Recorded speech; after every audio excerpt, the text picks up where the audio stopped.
അപ്പാ ഇതെന്തുവാ ഇന്ന് സ്പെഷ്യൽ? ഇന്നത്തെ നമ്മൾ ഉണ്ടാക്കാൻ പോകുന്നത് പണ്ട് നമ്മുടെ അമ്മമാരൊക്കെ ഉണ്ടായിരുന്നപ്പോൾ നമുക്ക് ഉണ്ടാക്കി തന്നുകൊണ്ടിരുന്ന ഒരു കറിയാണ് മുരിങ്ങപ്പൂ തോരൻ എന്ന് പറയും. അത് ചക്കക്കുരുവും കൂടെ ചേർത്ത് മുരിങ്ങപ്പൂ കറി വെക്കുന്നതാണ് ഇന്ന് കാണിക്കുന്നത്. അതിന് ഇത് മുരിങ്ങപ്പൂ വെള്ളത്തിട്ടിരിക്കല്ലേ? വെള്ളത്തിട്ട് നല്ലപോലെ കഴുകി എടുക്കണം. അത് മണ്ണൊന്നും മുന്നേ ചെറിയ ചെറിയ മണല് ഈ നിലത്തുനിന്ന് വെറുക്കുമ്പം അതൊക്കെ പറ്റിയിട്ടുണ്ടെങ്കിൽ അതെല്ലാം പോകാണ്ടാണ് നല്ലപോലെ കഴുകി വൃത്തിയാക്കി എടുക്കുന്നു. ഓക്കെ, അപ്പം മുരിങ്ങപ്പൂവ്, ചക്കക്കുരു, പിന്നെ അതിന് വേണ്ട മറ്റു സാധനങ്ങൾ തേങ്ങ ചിരണ്ടിയതല്ലേ? തേങ്ങ ചിരണ്ടിയത്, വെളുത്തുള്ളി, പച്ചമുളക് 2 ചെറുള്ളി, കരിയാപ്പല, മഞ്ഞപ്പൊടി, ജീരകം, ചെറുജീരകം. ഓക്കെ, ഇനി എന്താ ചട്ടിയിലാ വെക്കുന്നേ? മൺചട്ടിയിലാണ് ഇത് വെക്കുന്നത്. അപ്പോൾ ആദ്യമേ ഈ ചട്ടിയുടെ ചോട്ടില് ഒന്നും പിടിക്കാതൊക്കെ ഇരിക്കാൻ വേണ്ടിയിട്ട് ഇങ്ങനെ ചെറിയ എണ്ണ ചട്ടിയിലൊക്കെ ഒന്ന് പെട്ട്. ഓക്കെ, ഇനിയും നമ്മൾ കഴുകി വെച്ചിരിക്കുന്ന ചക്കുരുവാണുള്ളത്. അത് പിന്നെ പൊളിച്ച് അതിൻ്റെ പുറമേ തൊലി കളയും. അകത്തെ ആ ചുവന്ന തൊലി കളയാതെ ആണ് അതെടുക്കുന്നത്. എന്നിട്ട് അതിന് ആവശ്യത്തിനുള്ള വെള്ളം ഒഴിച്ച് അടുപ്പേ വെക്കണം. ഒരു വേഗമുള്ള വെള്ളം ഒഴിച്ച്, ഏതാണ്ട് ഒത്തിരി വെള്ളം വേണ്ട, അതൊന്ന് വേകാനായിട്ട് മാത്രമുള്ള വെള്ളം മതി. ആ വെള്ളം ഒഴിച്ച്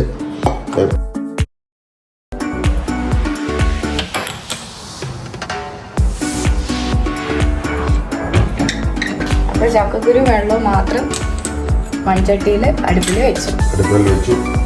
അതിനകത്ത് എണ്ണ ഒഴിച്ച് തേച്ചിട്ടുണ്ട്, അതുകൊണ്ടാണ് ആ ഒരു എണ്ണയുടെ. നമുക്ക് ഇതിനെ അരയ്ക്കാൻ പോയി. എന്തൊക്കെയാ അരയ്ക്കുന്നത്? ഒരു തണ്ട് കരുവേപ്പില,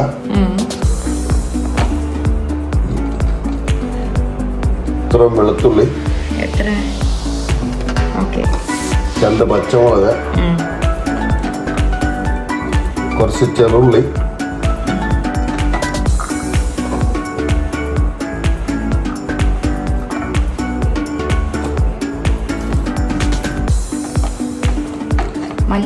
മഞ്ഞപ്പൊടിയും ജീരകവും. അപ്പൊ ഇത് എന്തിനാ ബാലൻസ്? അത്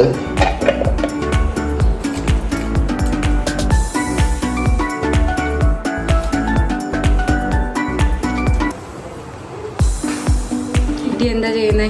ഇത് വെന്ത് ചക്കുരു വെന്ത വെള്ളം പറ്റി വരുമ്പോൾ ഈ മുരിങ്ങ പൂ ഇങ്ങനെ കഴുകിയെടുത്ത് അതിനകത്തേക്ക് ഇടണം. അരിയോ ഒന്നും വേണ്ട, ഇങ്ങനെ ഇട്ടാൽ മതി. നല്ല രസമുണ്ട്. പൂ മുല്ലപ്പൂ പോലെ.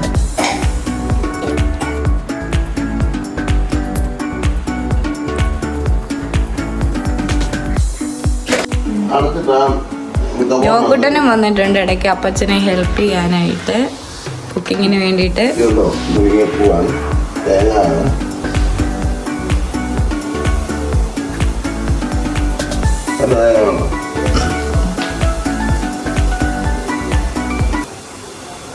നന്നായിട്ട് വേഗണം. നല്ലോണം വെന്ത് പറ്റും. ചക്കക്കുരു നന്നായിട്ട് വെന്ത് കഴിയുമ്പോൾ അതിലേക്ക് മുരിങ്ങപ്പൂ, അതായത് നമ്മുടെ ഇതിലേക്ക് ആഡ് ചെയ്ത് കൊടുക്കുക. ചക്കക്കുരു നല്ലപോലെ വെന്തു. ഇനി നമ്മൾ അതിനകത്തോട്ട് മുരിങ്ങപ്പൂ ഇട്ട് കൊടുക്കുകയാണ്.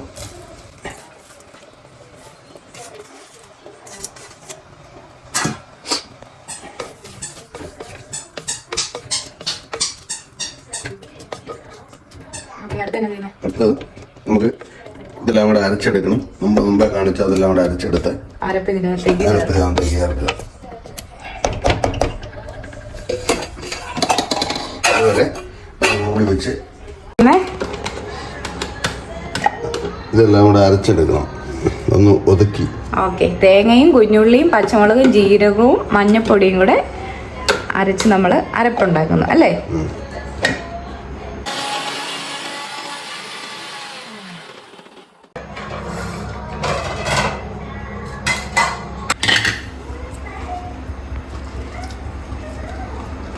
നമ്മൾ അരപ്പിട്ടല്ലേ? ചക്കക്കുരുവും മുരിങ്ങപ്പൂവും ഓൾറെഡി വെന്തിരിക്കുമായിരുന്നു. അതിലേക്ക് നമ്മൾ അരച്ച് വെച്ച അരപ്പും കൂടെ ഇപ്പം ചേർത്തിട്ടുണ്ട്. ഉപ്പൊഴിച്ചായിരുന്നോ?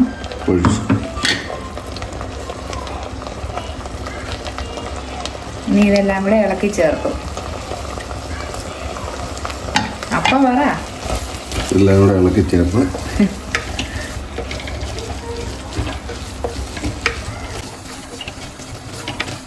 ഇന്നത്തെ മുരിങ്ങപ്പൂ തന്നെ തോരൻ വെച്ചിട്ട് നല്ല അടിപൊളി ടേസ്റ്റ് ആയിരുന്നു. ഇതിൻ്റെ ചക്കക്കുരു കൂടെ എക്സ്ട്രാ ആഡ് ചെയ്തിട്ടുണ്ട്. അപ്പോൾ നമുക്കിത് നോക്കാം ഇതിൻ്റെ ടേസ്റ്റ് എങ്ങനെയുണ്ടെന്ന്. ഇതൊരു നല്ല നാടൻ കറിയാണ്. എല്ലാവരും ട്രൈ ചെയ്ത് നോക്കാം അല്ലേ? അപ്പം മുരിങ്ങ ഇല പോലെ തന്നെ മുരിങ്ങപ്പൂരി നല്ല പണ്ട് അമ്മച്ചിമാരൊക്കെ ഇതിങ്ങനെ ഉണ്ടാക്കി തരുമായിരുന്നു.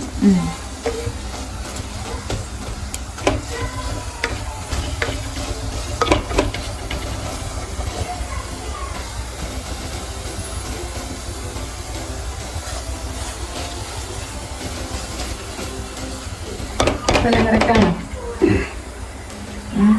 ഉപ്പെല്ലാം കറക്റ്റാണോ? ഇതാണ് നമ്മുടെ മുരിങ്ങപ്പൂ തോരൻ. അതിൻ്റെ ഫൈനൽ സ്റ്റേജിലേക്ക് എത്തിക്കൊണ്ടിരിക്കുകയാണ്.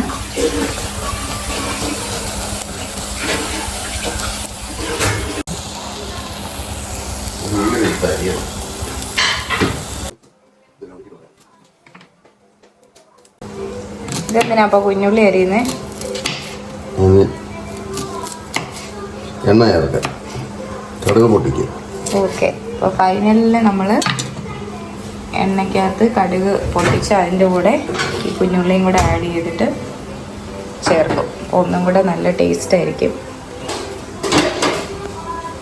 ഇത് പൊട്ടിക്കാൻ പോവാം അല്ലേ? ഇച്ചിരി വെളിച്ചെണ്ണ ഒഴിക്കുക.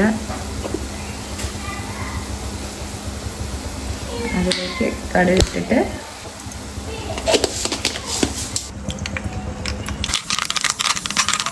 കടുക് കൊണ്ടുവന്നെങ്കിൽ നമുക്ക് കുഞ്ഞുള്ളി ഇടാം അല്ലേ? കടുക് കുഞ്ഞുള്ളി കുറച്ച് കരിവേപ്പില കൂടി ഇടാം.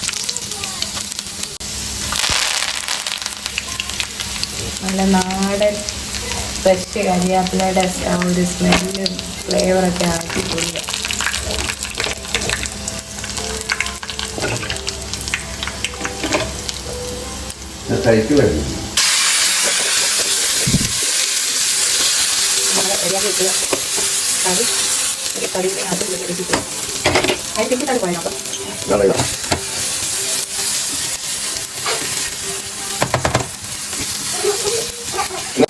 യോഗട്ട്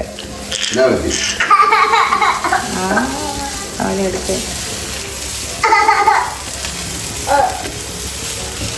നമ്മുടെ മുരിങ്ങപ്പൂ ചക്കക്കുരു തോരൻ അതിൻ്റെ ഫൈനൽ സ്റ്റേജിൽ എത്തിക്കുകയാണ് അല്ലേ? ഇനി അധികം വേവിക്കണ്ടല്ലോ, എല്ലാം സെറ്റായി. ഇനി കഴിച്ചാൽ ഇനി പപ്പ അല്പം കഴിച്ചിട്ട് അടിപൊളി. നല്ല സ്മെല്ലൊക്കെ വരുന്നുണ്ട്.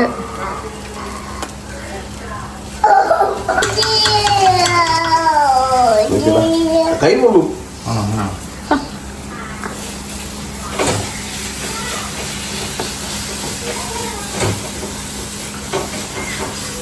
പൊളി, നല്ല ടേസ്റ്റ് അല്ല, നല്ല സ്മെല്ല് വരുന്നുണ്ട്.